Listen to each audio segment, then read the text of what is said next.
Hey everyone, Chandler here, slingshotfutures.com, and welcome to the Market Mindset, where we take a look at the psychology behind the moves today so we can better understand tomorrow.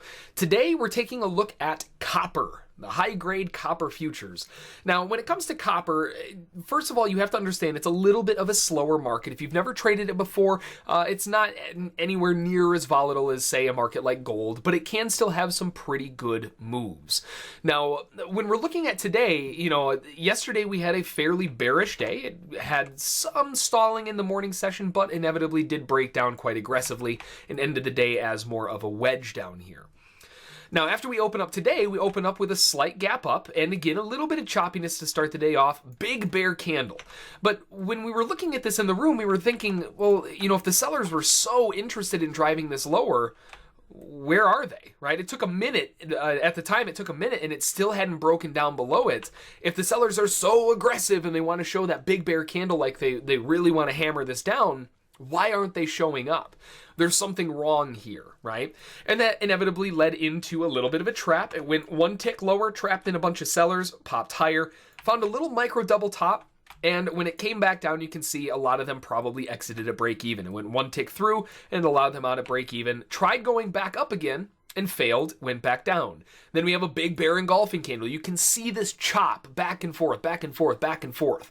Nobody wants to step up to the plate yet because now they just don't know where it's going to go. Are we going to go down and fill the gap? Are we going to go up and completely reverse? Not really sure. All of the situations in here are 50-50. So when we have this big bear engulfing candle, it goes into a strong bull. Okay, maybe buyers want to try to buy in, but being early to the party hasn't really worked so far, so they're probably going to wait. Another bear engulfing candle and another turnaround back in the opposite direction, and that signals in the buyers to jump on board. Now, the overall move here still isn't high probability in terms of, it's maybe 55-45, right? We're talking still fairly low probability, and chances are, because of that low probability, if it does work, they're probably going to go for a bigger target. It would make sense, mathematically speaking, you have to go for a bigger target because the trade's only about 55% going to work. Now, they get that good drive higher, and that convicts the buyers to the upside. We get 1, 2, 3, 4 very strong candles closing on their highs, and now the buyers who maybe weren't sure here, maybe they didn't want to take that because they don't like those lower probability, higher reward type trades. So they're going to wait. They get a nice little pullback towards the moving average and catch a nice little bounce right back up. Nice first attempt for the buyers to come in. We come down, find an exact to the tick double bottom, and turn back higher once again for basically the same thing that happened over here. Another entry to the upside, and the buyers are looking for one more leg up. Maybe a measured move, maybe some form of a retracement to extension target, etc. Either way, though, the buyers are in and they're looking for the highs. Before we make it to the highs, we get a little bit of a possible trap, and this is what we commonly and endearingly call the mid-peak trap, right? You have a point, it goes up, forms a little midpoint, and traps the highs. If it turns down, that's a big red flag. So when you see this type of situation, we were looking at it thinking, well, if it does stay above this, then we should be good to go. Otherwise, I'm not going to be super interested because we're seeing potential trapping in the market that's already confused more than it is decisive, right?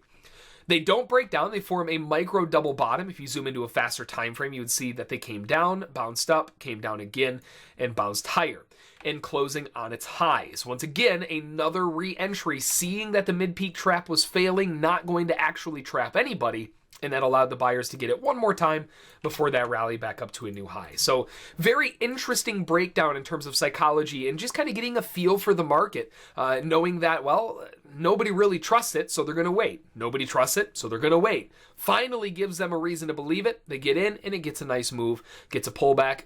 Not really many people jumped into it to trust it, apparently. Pull back, double bottom, into another rally higher. So beautiful analysis in terms of psychology and technical analysis, and that's going to do it for this one. Hopefully you learned something. Hopefully you found it useful. Maybe a little bit entertaining, and we'll see you next time.